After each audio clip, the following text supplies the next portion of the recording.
AR-620 came out, and I'm going to summarize. There's a lot of reading. I cut down some of it. Military personnel have to reject participation in extremist organizations and activities. In other words, those that advocate racial, gender, or ethnic hatred or intolerance. It's traditional hate crime language. They aren't going to participate. They prohibited public demonstrations, active participation, public demonstrations, meetings, fundraising, recruiting, leadership roles, or distributing literature.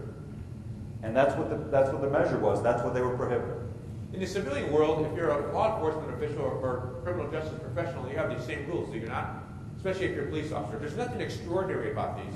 Sometimes civilians look at these as an infringement of rights, but if you take a job as a police officer, you're not allowed to belong to an extremist organization, right? It presents a conflict of interest, and that's the term. So what they're doing is trying to prevent that here, and reasonably so.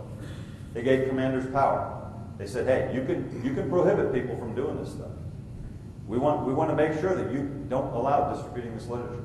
We want to make sure there's an educational package. We spent a lot of time training leadership in the military on gang indicators. We would give presentations to a handful of people, a dozen people. We had thousands in a theater given information to, with questions and answers. And inevitably, within days or weeks of a presentation, we'd have a call from somebody who was there and said, hey, I went to your presentation. You know that tattoo you were telling me about? Or you know that sign, that six-pointed star you were telling me about? I got a guy with that on his car, on his locker, on his arm, whatever. That's where we got a lot of our information. One of the issues, though, was base commanders sometimes, or base personnel leaders, what could they do when they see that besides reporting it?